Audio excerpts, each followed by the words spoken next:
Hello and welcome to the Why We See Movies podcast. I'm your host, Ron.One. Joining me today, as always, we've got Darren. Hello.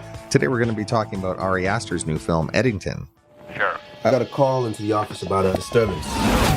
Last night, a family was murdered. Shooters on travelable ground. This is a Pueblo case. This is our crime scene. Get out of here.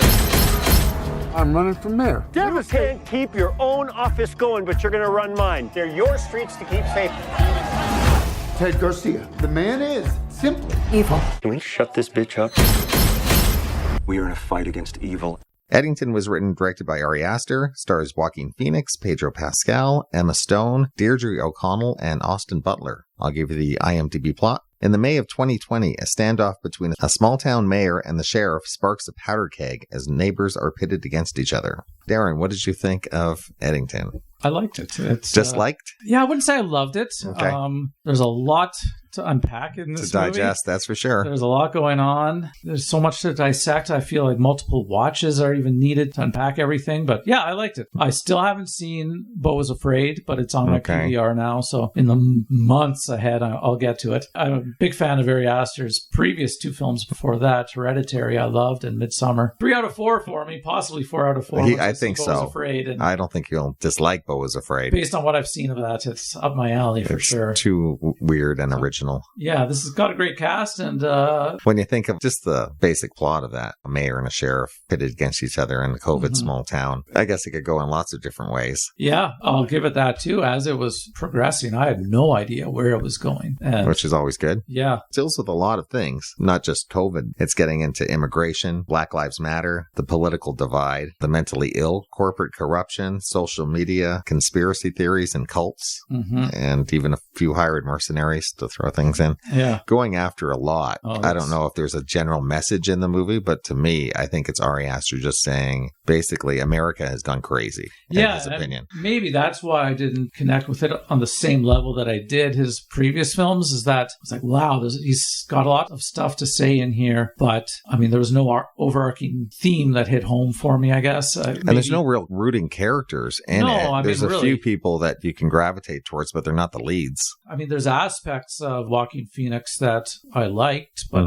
many aspects of him that are very hateful. Right. Pedro Pascal. He comes across as a nice, decent guy, but at his heart, you know, he's a political stooge. Yeah, he's got his own selfish ways and agenda too. I mean, he's maybe more easy to latch on to, but then he's kind of also... Right, there's a subplot that there's this corporation, this data processing company that wants to set up this center there next to the small town. Should be good for the town's economy. Except that it drains all their water and practically employs nobody, but it will bring in some money to certain people anyways. Some people will. Right. A lot of the motivations in the film lead back towards that. Very in the background too. Like it's kind of mentioned at the beginning and then at the end again, and kind of all the things that happen in between the political divide and the Black Lives Matter and so on. The COVID. It's such a product. I shouldn't say a product of its time because it's post-COVID, this movie, but it's so about 20 to 2023 really that touches on everything. And yeah, to those COVID scenes though really brings your memory back to that time, not a few years ago with the distancing and you know, the supermarket scene. People who are angry about having to do this and the people who are angry at those who won't participate, and everyone is that supermarket scene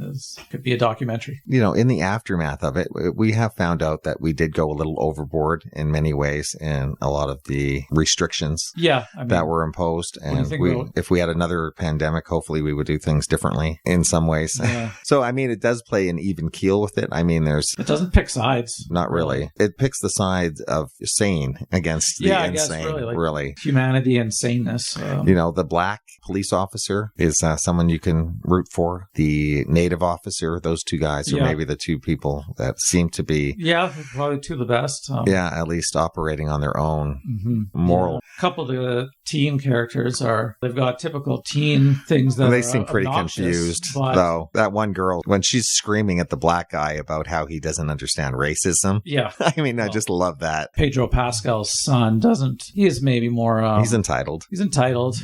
Yeah, I guess no one really, as much as those two cops, are really the ones to root for. And then there's Joaquin Phoenix's wife, played by Emma Stone, who's a whole basket case onto her own. Yeah, she seems not bad at first, and you realize, whoa, she's gone into it. And her mother seems worse. Is really unpacked until you see how far Emma Stone has gone. Yeah. Wow. But you see where she gets it from. Her mother's sane by comparison, but yeah, exactly. Her mother was her entry level to the conspiracy theory world. Right. And then Austin Butler enters the world where he's sort of a cult leader. That was maybe the most out of place element in the movie, but I think, like he said, he wants to tackle a bunch of different things. There's a lot going on. There's also this character who's sort of wandering through the film, this mentally ill character at the beginning. Yeah. And I think that's Aster's way of saying we're so focused on all of these things in our lives. It's all so crazy. And yet here's someone who's legitimately crazy, needs help. And the whole movie is ignoring him. Exactly. I mean, we feel like this guy too in a lot of ways, really. I mean, you're going through life with all these different issues. And I mean, I don't know about you, but I have my opinion on them all, but I can't devote myself to get passionate about any one of them because it consume my life. This movie just made me so thankful I don't live there. Yeah, I mean, I just said that to one of my coworkers today. I mean, I still like to think in Canada we are a little more sane and have things a little more focused. Our priorities should be than the United States right now, but we've got our own issues too, I guess. Yeah, like is it even satire? Well, I mean, honestly, like I said, some of these things, yeah, for sure. It's also real. A lot of it's over the top, but some of it could be documentary. I mean, those exact lines, those exact words were uttered in supermarkets across the world in 2020 and 2021, right? There's documentary aspects to it for sure. Yeah, I don't know if you're supposed to feel good when the movie's over, that's for sure. I found it darkly comic in many ways too. Oh yeah, there's parts of it are definitely funny, and I mean the shootout is nutty and the whole third act goes to a different. I had no idea where the movie was really going after a certain incident takes place. Yeah. Oh, yeah. And after that, you think the movie could really go anywhere. What are the consequences going to be for any of the characters? I really couldn't have told you. It's not formulaic at all. Oh, I'm trying to think. What was the movie we talked about recently where we felt like the problem some people had with it was that they wanted it to blame the other Civil side. War. Civil War, exactly. Yeah. This kind of has that same feel.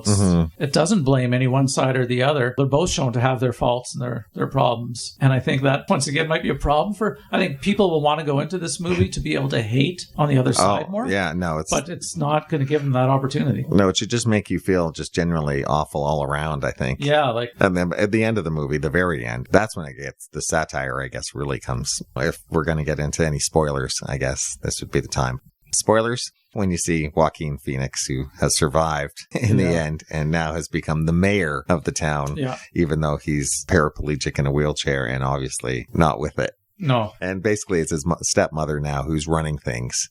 And Emma Stone was crazy, but yes, she's just flat out nuts in the movie too. Yeah. Absolutely. And to think that she's the one who's like the voice of reason now at the end of the movie. Yeah. And the corporate shaking close hands. to it as possible. Well, the corporation's happy. Yeah. And the town's happy. So she brought them together. It's a happy ending. Yeah, I love this movie, frankly. I think it's one of my favorite movies of the year just because it's so sort of batshit crazy. I'm glad that he decided to make a movie that's nuts. And at least from his perception of what's going on in this country right now, things are out of control. Yeah, absolutely. And we should say it doesn't mention Trump. No. It's not Trumpian at all. There's no Trump era anything mentioned. I mean, it takes place fully during the Biden era. Exactly. And Biden's not mentioned either. Neither one comes up. I don't even think the words Democrat or Republican are spoken. Right. But it gives you a lot to think about. A lot to chew on. Yeah. It's an important movie to watch if you're politically minded anyways. Totally original and will definitely be in my top 5 of the year. For sure. That high. Very original for sure. Yeah, I liked it and recommend it. Check it out there. I don't know if it's hit Crave yet. So check it out if you're in for a very interesting, uncomfortable, unsettling, but sort of funny. Definitely interesting watch. It's got a lot of things going on. Don't fall asleep during this one. And we should say the performances by the guys are great. Like Joaquin Phoenix, he's really outstanding in it. He's great. Pedro Pascal is wonderful. Emma Stone and the supporting characters too. But Joaquin, really, it's the movie focuses a lot on him, and it's one of his best performances, frankly. Yeah, it's up there for sure. Yeah, it's fantastic. Okay, let's move on to our rant and rave section where we each talk about what we've been watching lately. Well, I don't know when we're going to get a chance to do this as a feature. I know like the Blu-ray doesn't come out till the end of January, so I don't know if I want to wait that long to talk about this. Okay. Because talk about one of my favorite films of the year, if not my favorite. This would be One Battle After Another, written and directed by Paul Thomas Anderson. It's based loosely on the Thomas Pynchon novel, Vineland, and it stars Leonardo DiCaprio, Chase Infinity, Sean Penn, Benicio del Toro, Regina Hall, and Teyana Taylor. You haven't seen this, have you? No, I'm not. You're interested in it? A tad, yeah. It is fantastic. I loved it. It's sprawling. It's an epic. It has lots to say about America as well. And yet, at the heart, it's a great father-daughter story. DiCaprio has never played a character quite like this. This character, Bob Ferguson, basically, he's an ex-member of a terrorist organization very similar to the Weather Underground, about 2008 or 10 or so. And then the movie transitions to about 16 years later. And he's left all that behind and on the run, in hiding, raising his daughter until the people who have been trailing him all of these years finally catch up to him. And then the rest of the movie, a chase movie in many ways. PTA's never done a movie sort of this much action. When I first heard about him doing this movie, it was supposed to be like an audience-friendly action spectacular. That's what I kind of heard. I was like, PTA's doing that? Yeah. It's not that, really. No, I wouldn't at all. No, it's nothing like that. At its heart, it's still a very PTA dramatic film with some action elements in it. When he does step into that stuff, it does work very well. He can shoot action, and there's a suspense sequence in the end that works. I could go on about this movie for another 10 minutes. The performances are so great. Sean Penn's really good. Chase Infinity, it's her first feature film. She plays the daughter. Outstanding. Yeah. Benicio del Toro's great in a supporting role. It's got a lot going for it. I really highly recommend it. I think it's the front runner right now for Best Picture and Best Director. I'll have to wait, but... yeah, it is definitely worth the wait. At least I want to watch it right You'll get away. It before the Oscars, at least. Yeah. For everyone out there who has a way to see it. You won't be disappointed. I very much look forward to this. Yeah, it's awesome. Okay, another movie I enjoyed quite a bit was Caught Stealing. This is from director Darren Aronofsky. It's sort of an action guy on the run movie as well. I wonder, Aronofsky almost looked at it and said, Anderson killed me on this one. Yeah. For two directors that came out at a similar time. And they've competed on sort of similar themes and ideas in the past, too. A little bit, right? Like, not, I shouldn't say compete. I've always loved both their work. Anderson's always had the edge up for me for those two. But this one is quite good. It stars Austin Butler again, and Zoe Kravitz, Matt Smith from House of Dragon, Regina King's in it. Liev Schreiber and Vincent D'Onofrio are very good as two Hasidic gangsters. They're pretty funny in it. Basically, Austin Butler plays this guy whose neighbor across the hall in his apartment gets into a great deal of trouble when some gangsters come looking for him and sort of mistake him for the other guy. And it's basically a guy on the run movie from gangsters. And that's it. Trying to figure out why these people are after him, why they're after this other guy. And Zoe Kravitz is his girlfriend. He's trying to protect her throughout it. Like I said, he has Jewish gangsters, Italian gangsters, lots of people after him. It's fun. High energy movie. It's got an edge to it too. There's a bit of a dark side to it. Anyways, it's well worth a watch. Yeah, looks good. And one more movie I was very worried about, but it turned out to be okay. And that's good enough for me. This was Spinal Tap 2. The End Continues. Not a long-awaited sequel. I never wanted one. No. But I think it's frankly just an excuse for director Rob Reiner, Michael McKean, Harry Shearer, and Christopher Guest to hang out. They've popped up in character over the years since this is Spinal Tap. Sure. They're always fun. So yeah, they've done Wembley appearances. Right, yeah. Glastonbury. They've played at these giant gigs. Yeah. It's nice to have something more to see them in. Sure. It is not the groundbreaking movie. Of course, it can't be. No. From This is Spinal Tap from the 80s. The ground was already broken. So, yeah, it's just catching up with these characters and some of the other people from the first movie. Paul Schaefer's back. I imagine there's more new stuff to say about the music industry. Not really. There's a corporate guy who's kind of running things, and he doesn't really give a shit about the music industry and just in it for a buck. But it doesn't have anything really poignant to say about much. It's just recapping what these guys are up to later in their lives, and it's not all gold. They're not nearly as sharp as they were at one time for the improvisational stuff. Funny you mentioned this movie not long after I talked about Problemista with Tilda Swinton's character. Okay. Just like Michael McKean's character from This is Spinal Tap. Exactly. Yeah, so I would say if you're a big fan like I am of the first movie, you'll have a good time with this. Don't expect too much. They haven't written any new songs or anything. They're playing all the same stuff that they used to. Well, the original's a classic. I guess so. Yeah. Some of their songs are kind of memorable.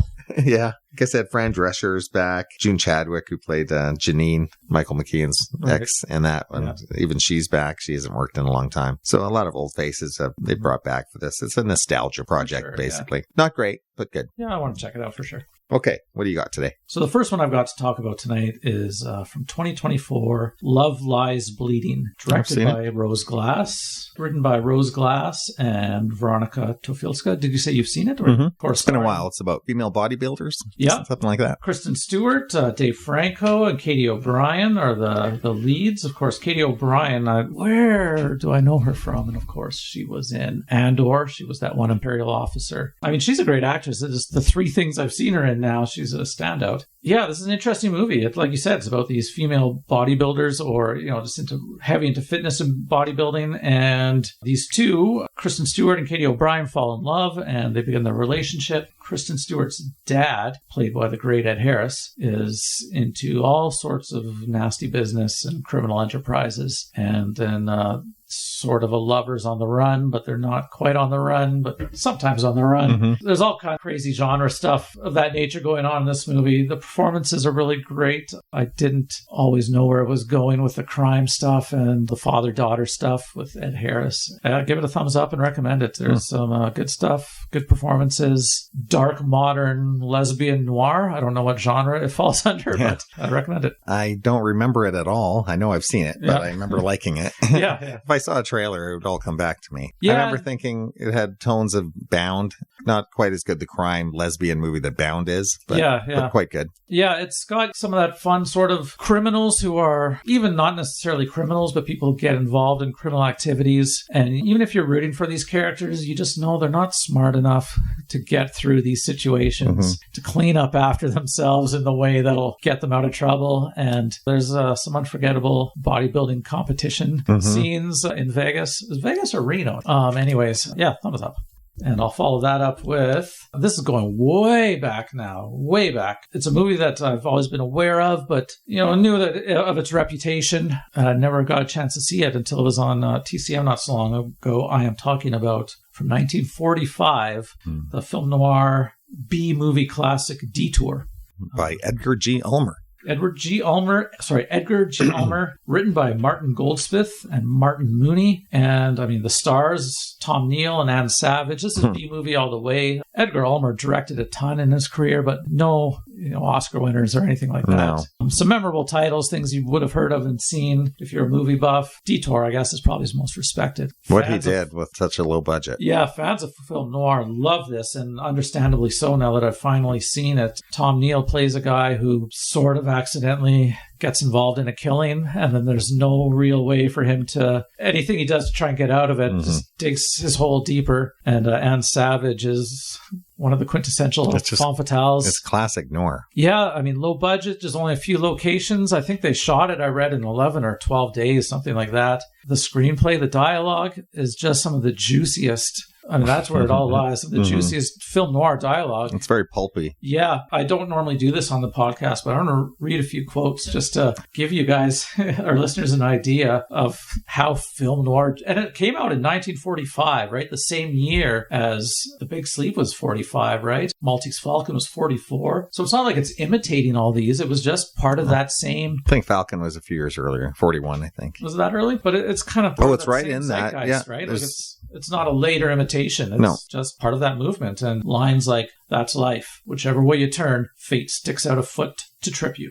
Money, you know what that is. The stuff you never have enough of. Little green things with George Washington's picture that men slave for, commit crimes for, die for. Some of the best dialogue is between him and Anne. Shut up. You're making noises like a husband. Its dialogue is so juicy. I was tussling with the most dangerous animal in the world. A woman. Great dialogue. I love this screenplay. Yeah. And a big recommendation for Detour. Makes me want to watch it. It's so short. It's like an hour and 15 minutes or something. Yeah, it's really short. Check it out if you can. It's got its fans. It's in the Criterion Collection. No doubt. It's a great watch, and it's been restored beautifully. The HD version I saw on TCM looked fantastic. Definitely, if you're a fan of film noir, it's a must. It's a must, for sure. And I'll just end my rant and raves tonight with another music recommendation. Okay. Entrada Records. This came out last Christmas. It's their remastered, expanded edition of John Barry's Oscar-winning score to Out of Africa, which to me is just... I hate when people say, this is an essential. Every soundtrack collector must have Out of Africa in their collection. I don't kind of believe with that mentality. But if there are titles like Star Wars or The Godfather that are in that category. Out of Africa is in that category as well. Really? It's a great score. Like The Godfather, which I reviewed the remastered edition on the podcast a couple of years ago to that. The original soundtrack, LP and CD for Out of Africa, I don't think has ever been out of print. So it's kind of always been there. You could always pick it up at the record store, that 32-minute album. And for John Barry fans, you know, when the record company can keep making consistent bucks like that, where's their incentive to let one of the smaller companies like Entrada come along and license it and remaster it, get it sounding better? And I mean, they're paying, MCA Records is not paying for the remastering, Entrada is. They're doing it for the collector's market. And it's a 2-disc remastered edition. CD1 features the full film score and a ton of alternate tracks. It's about 65 minutes of music there. CD2 starts off with the source music, and this movie had a lot of Mozart and stuff in it, as well as traditional African music, so that's all featured in the source music selections, and then a remastered presentation of that original soundtrack album from 1985 rounds out disc 2. So you got over 2 hours of music here. It's some of John Barry's best. One of the 4 scores he won Best Original Score for at the Academy Awards. It swept the Oscars that year. Yeah, it's undeniably a classic and big recommendation. Obviously, if it's been in print that long, it's because people outside of film music collectors world have been consistently buying it for their collections as well. So I'm sure there's a market there for fans of the movie, and with Robert Redford's recent passing, maybe some people will be inspired outside of just John Barry and soundtrack collectors to check it out. It's a big recommendation, great main theme, and I love it. I had no idea it was that revered. You know, I've seen the movie a couple times, and the score, I don't remember it. Yeah, the main title is great.